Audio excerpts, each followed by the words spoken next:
यह निश्चित तौर पे देश के प्राइवेट कंपनियों को फायदा पहुंचाने के लिए योजना लाई गई है।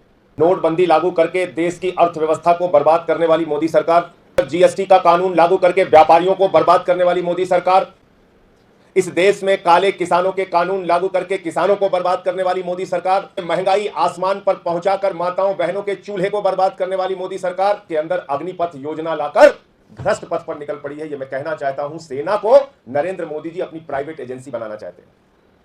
सभी पत्रकार बंधुओं को मेरा नमस्कार। इस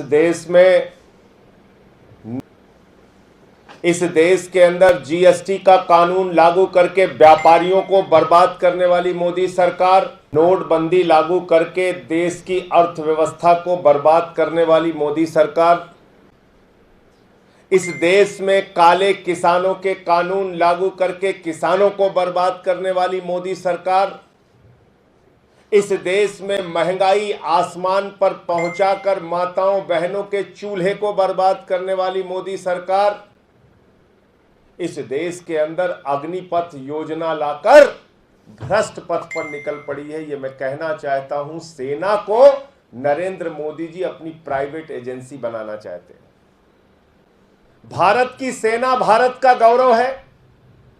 भारत की सेना देश की सीमाओं की रक्षा करने के लिए है और भारत की सेना में भर्ती होने वाला हिंदुस्तान का नौजवान अपने प्राणों की आहुति देकर देश की रक्षा करता है।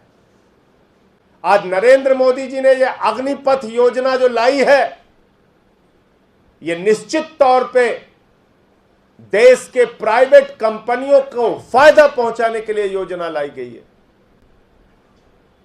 4 साल तक एक नौजवान सेना में भर्ती होने के लिए तैयारी करेगा। 4 साल तैयारी के बाद बड़ी मुश्किल से उसकी भर्ती होगी। 2 साल उसके ट्रेनिंग और छुट्टियों में जाएंगे। 2 साल वो नौकरी करेगा और 4 साल की नौकरी के बाद जब मोदी जी उसको निकाल के बाहर कर देंगे, सड़क पर खड़ा कर देंगे, तो उसके सामने आत्महत्या करने के सिवाय, भीख मांगने के सिवाय, अपराध के रास्ते पर जाने के सिवाय या किसी प्राइवेट कंपनी में सिक्योरिटी गार्ड करने की नौकरी करने के सिवाय कोई दूसरा रास्ता नहीं बचेगा। आज देश की खदानें, देश की सेल, देश के कोयला, एलआईसी, बैंक, सड़क, बिजली, पानी, बीपीसीएल, एयरपोर्ट, पोर्ट, कितने संपत्तियों का नाम लूं, सब कुछ देश के चंद पूंजीपतियों को नरेंद्र मोदी जी ने बेच दिया। उसकी रक्षा करने के लिए कौन चाहिए? सिक्योरिटी गार्ड चाहिए, सिक्योरिटी गार्ड। उनकी संपत्तियों की रक्षा करने के लिए कौन चाहिए? सिक्योरिटी गार्ड चाहिए। तो क्या देश की सेना को Narendra Modi ji security guard training centre बना रहे हैं? वहां से ट्रेनिंग करके जो नौजवान निकलेगा वो इन प्राइवेट कंपनियों में सिक्योरिटी गार्ड की नौकरी करेगा। इन प्राइवेट कंपनियों को फायदा पहुंचाने के लिए ये योजना लेके आए आप। मोदी जी अपने मित्रों से कह रहे हैं अब आपको खर्च करने की जरूरत नहीं है ट्रेनिंग में, हम खर्च करेंगे सेना में। 4 साल उनको ट्रेनिंग देके सड़क पर ला देंगे, जाके फिर वो आपके यहां बंदूक उठा के खड़े हो जाएंगे। आपकी जमीनों की रक्षा करेंगे, आपकी संपत्तियों की रक्षा करेंगे। क्योंकि मोदी जी कह रहे हैं कि उन्होंने रेल बेच दिया, सेल बेच दिया, कोल बेच दिया, एयरपोर्ट बेच दिया, पोर्ट बेच दिया, एलआईसी बेच दी, बैंक बेच दिया, सड़क बेच दिया, बिजली बेच दिया, पानी बेच दिया, टोल बेच दिया। पूरा हिंदुस्तान तो बेच दिया है। तो उसकी रक्षा करने के लिए यही नौजवान निकल के आएंगे, 10-10, 15-15 हजार, 7 हजार, 8 हजार में नौकरी करेंगे। ये आप चंद पूंजीपतियों के लिए प्राइवेट आर्मी बना रहे हैं हिंदुस्तान के अंदर। अंग्रेजों की प्राइवेट आर्मी खड़ा करने का काम कर रहे हैं आप।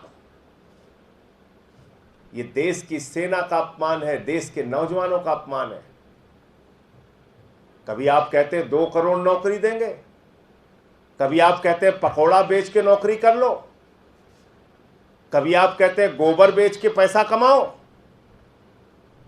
जिन लोगों के दिमाग में गोबर भरा है वो इस देश के अंदर गोबर योजना ही ला सकते हैं, वो नौजवानों को नौकरियां नहीं दे सकते। और इसलिए मैं मांग करता हूं भारत की सरकार से और आदरणीय नरेंद्र मोदी जी से, जिस तरीके से किसानों के खिलाफ आप फैसला किए थे, काला कानून लेकर आए थे, हम लोगों ने संसद के अंदर विरोध किया था, केजरीवाल जी ने बार बार आपसे कहा था वो काले कानून वापस ले लीजिए। आपने 1 साल लगा दिया, इस देश का किसान सड़कों पर बैठा रहा, 750 किसान शहीद हो गए। आज पूरे देश का नौजवान आक्रोशित है, सड़कों पर उतर के आंदोलन कर रहा है। मैं भारत के प्रधानमंत्री से अनुरोध करना चाहता हूं, इस देश को जलने से बचा लीजिए, इस देश को नौजवानों के आक्रोश से बचा लीजिए, उनके गुस्सों से बचा लीजिए। ऐसा ना हो कि लंबा समय बीतने के बाद पछताकर आपको फिर यह कानून वापस लेना पड़े। अभी भी वक्त है। आप ये काला कानून जो लेकर आए हैं, देश के सेना के गौरव को गिराने के लिए और हमारे नौजवानों को अपमानित करने के लिए, यह कानून वापस ले लीजिए और फालतू के सब्जबाग मत दिखाइए। आपके जुमलों से यह देश बहुत बर्बाद हो चुका है और बार बार धोखा खा चुका है। बहुत जुमला बोला आपने इस देश के लोगों के साथ, और इसीलिए आपकी पार्टी का नाम भारतीय झूठा पार्टी हो गया। हर चीज में आप झूठ बोलते हैं।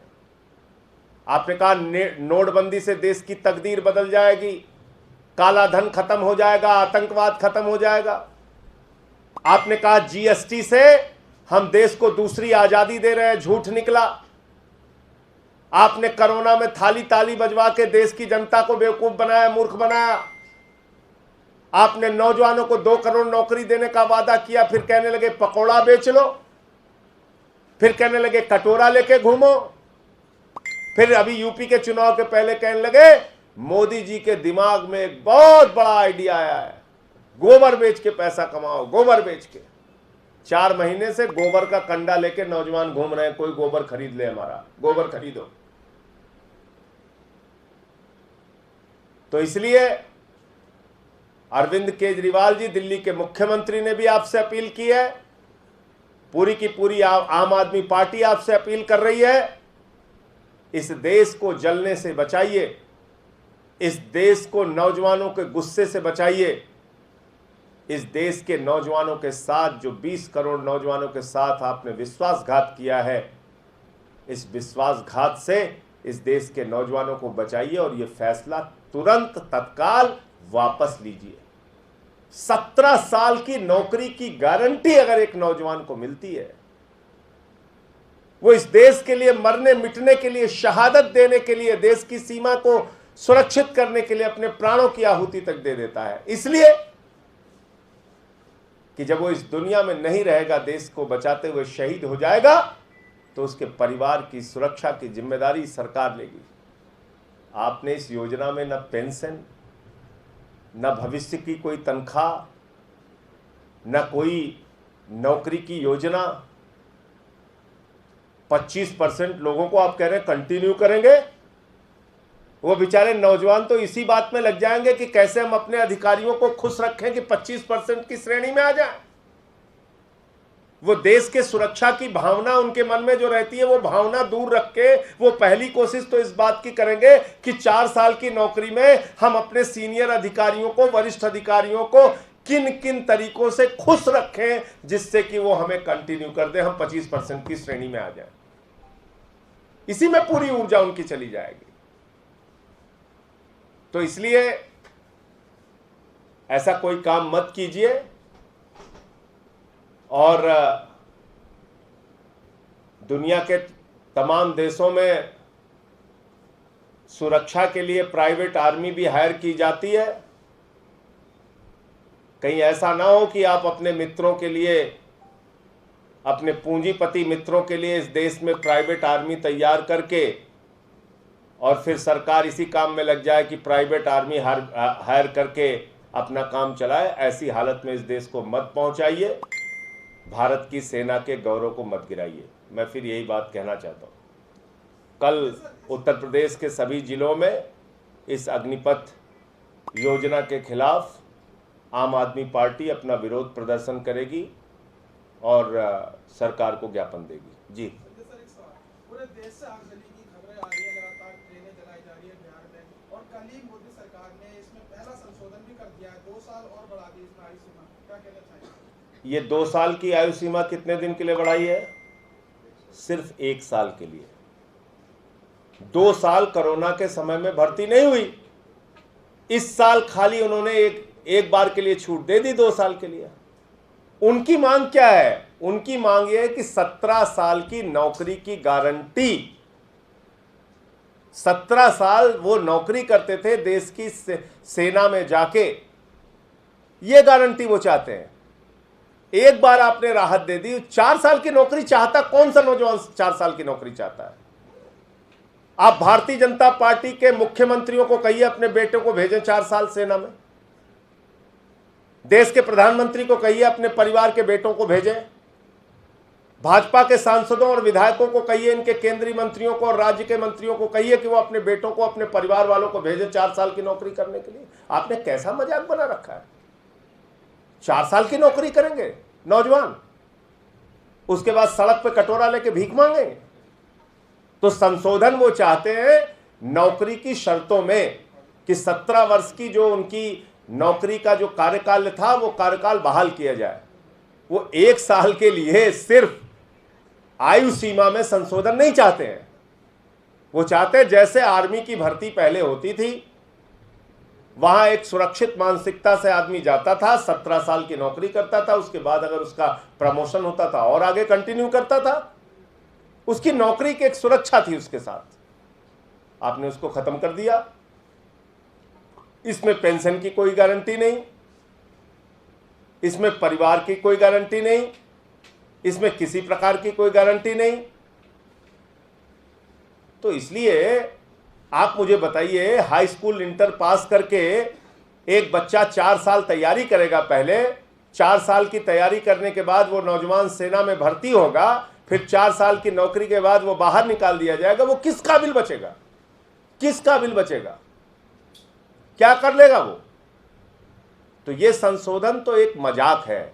मैं फिर दोहरा रहा हूं, जिस तरह से 750 किसानों ने अपनी शहादत दी और 1 साल तक सड़कों पर आंदोलन चलता रहा, वो परिस्थितियां मोदी जी को नहीं पैदा करनी चाहिए।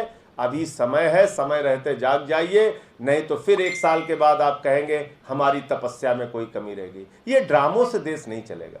बहुत ड्रामा आपने कर लिया। और हिंसक प्रदर्शन की जहां तक बात है, मैं नौजवानों से अपील करूंगा, हाथ जोड़ के प्रार्थना करूंगा, दूसरों को तकलीफ पहुंचा के, अपनी ही संपत्तियों को जला के हमारा कोई लाभ नहीं है। इसलिए आप सबसे हाथ जोड़ के प्रार्थना है, अपना आंदोलन लोकतांत्रिक तरीके से, जो अधिकार आपको संविधान ने दिया है, उसके दायरे में रह के अपना आंदोलन कीजिए।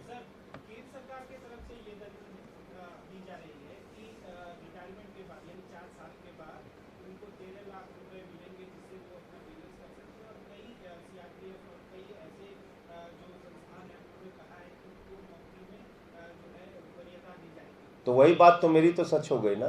यही तो मैं कह रहा हूं कि ये अपने मित्रों के लिए सेना को सिक्योरिटी गार्ड ट्रेनिंग सेंटर बनाया है मोदी जी ने। आप तो मेरी बात का समर्थन कर रहे हैं, वही बात आप बोल रहे हैं जो मैं बोल रहा हूं।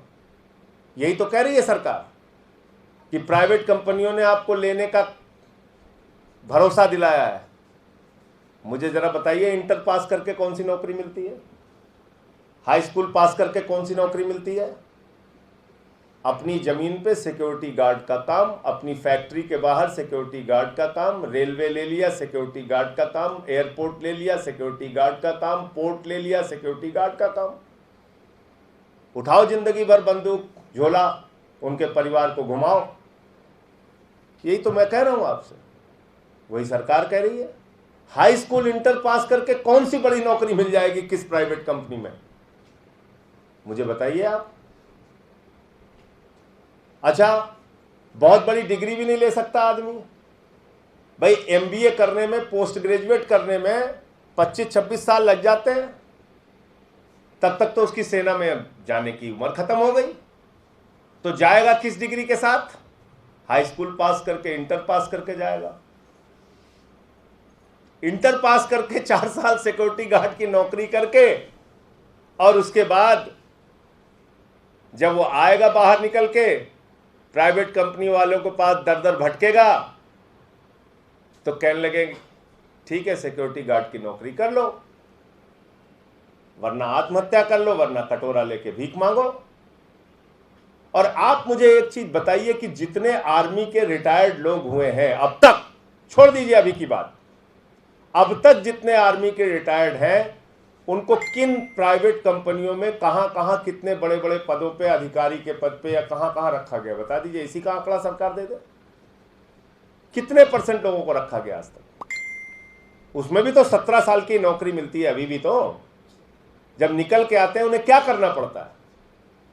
मजबूरी में सिक्योरिटी गार्ड की नौकरी पूरी पूरी रात जग के करना पड़ता है, अपमानित होना पड़ता है। एक सैनिक को जो देश के लिए 17 साल अपने बिता के आता है, उसको भी यही काम मिलता है, तो 4 साल वाले को क्या मिलेगा?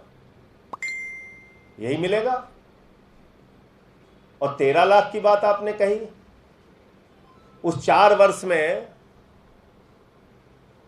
उसके परिवार के किसी सदस्य की तबीयत मान लीजिए ईश्वर न करे खराब हो गई, 13 लाख तो 2 मिनट में खत्म हो जाएगा। कहां जाए? आप ऐसी दलीलें देते हैं जो आप अपने बारे में खुद सोचिए ना।